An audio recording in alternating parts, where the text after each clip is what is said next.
So today in note 61, we're going to factor with a leading coefficient of ax squared plus bx plus c using the AC or the bottoms up method.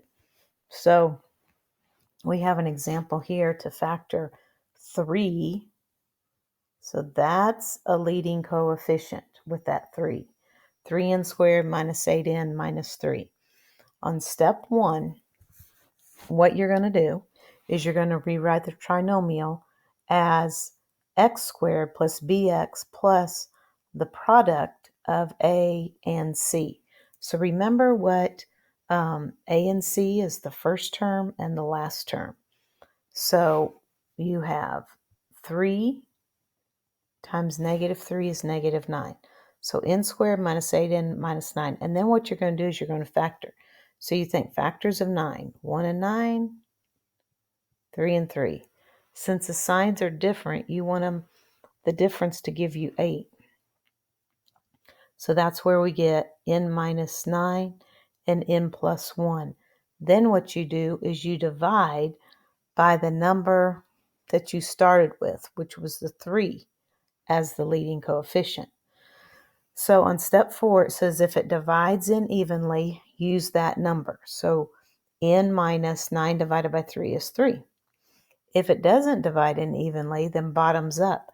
The denominator goes in front of the n, so this 3 will go right there in front of n and keep the other numbers the same. So you have 3n plus 1. So this would be your factors of 3n squared minus 8n minus 3.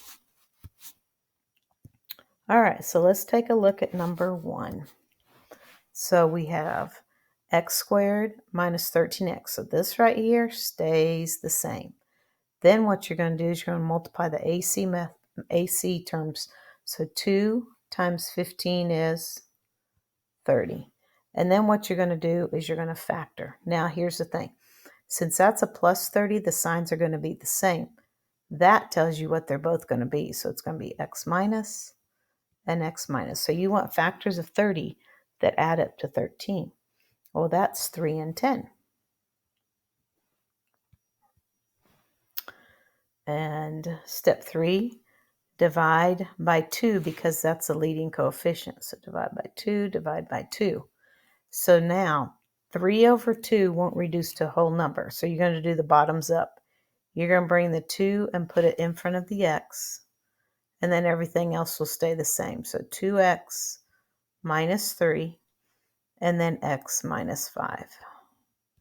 And then we can check it using the FOIL method or the Punnett square. So 2x times x is 2x squared. And then we have a negative 10x and a negative 3x gives us negative 13x. And negative 3 times negative 5 is positive 15. Okay? All right, so let's take a look at problem 2. So step 1, we're going to have x squared plus 17x. And then 5 times 6 is 30. And then step 2, we're going to factor. All right, so since this is a plus, it tells you they're going to be the same. That tells you what they're both going to be. So it'll be x plus and factors of 30 that give you 17. That would be 2 and 15. And then step 3 is you're going to divide everything by the leading coefficient of 5. Now, 2/5 won't reduce to whole number, so we're going to do the bottoms up. So this will be 5x plus 2, and then x plus 15 divided by 5 is 3. So when we check it, we get 5x squared. 15x plus 2x is 17x. I got that by going 5x and 2x, and then 2 times 3 is 6. Okay?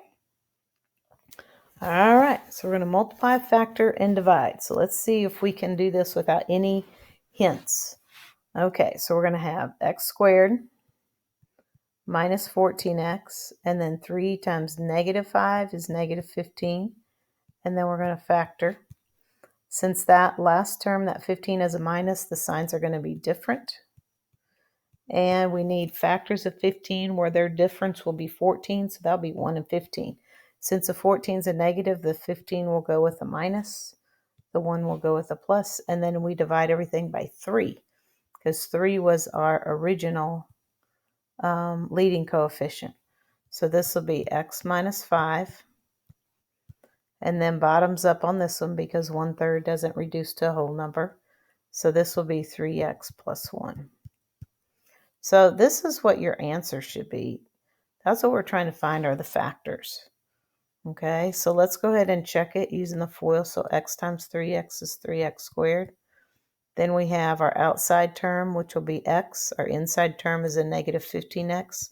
So I'll give us negative 14x, and negative 5 times 1 is negative 5. Okay, let's take a look at number 4. So we have our AC. So we have x squared minus 17x plus 30. And then we're going to factor. So since this is a plus right there, that 30 is a plus, signs are going to be the same. That middle term tells us what they're both going to be. And so this is 30, so since same signs, so it'll be 2 and 15. And then we're going to divide everything by that leading coefficient, which is 3. So, and this will be our bottoms up. So 3x minus 2, and, oh, I forgot to put my x there, x minus 5.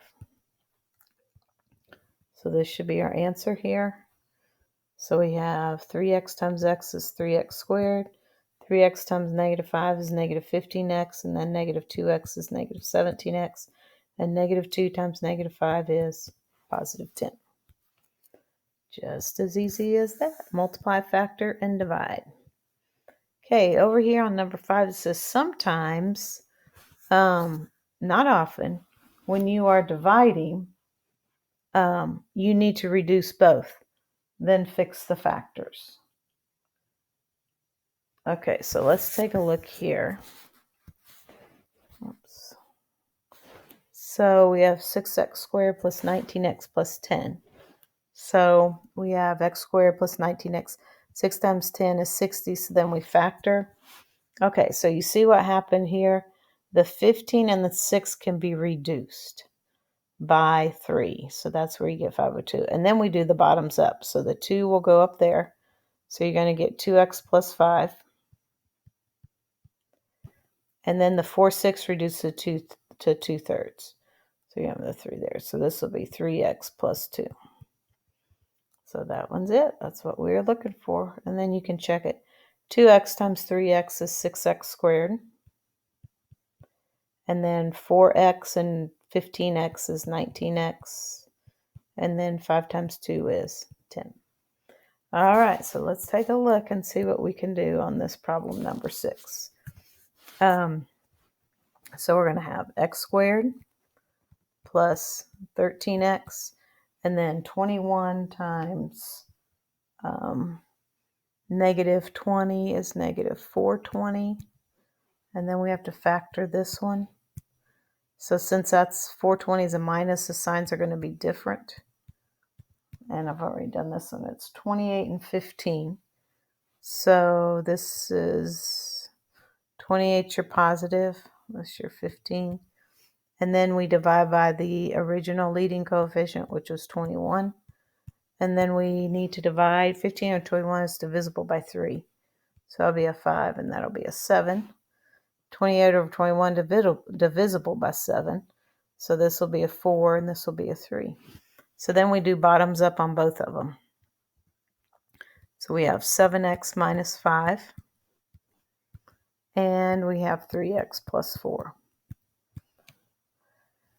All right, so let's check this out. So we have 7x and 3x is 21x squared. Then we have 28 minus 15 gives us 13x in the middle. Negative 5 times 4 is negative 20. So this would be one way. Now, on all this, we're not saying that you can't try a trial and error. You are welcome to do that, especially back here when you have a leading coefficient that's a prime number. Like on problem 1, the 2 is prime. Problem 2, the 5 is prime. Problem 3 and 4, the 3 is prime. So you could just kind of do a trial and error. You wouldn't have to use this method, but this method is really helpful, especially if you have a composite leading coefficient. Composite means um, factors other than one in itself, like 4, you have 1 and 4, 2 and 2. 6, you have 1 and 6, 2 and 3. So that's where it would be a little more time consuming. So this is just another method to help you go a little bit faster if possible. Okay, hope you understood this.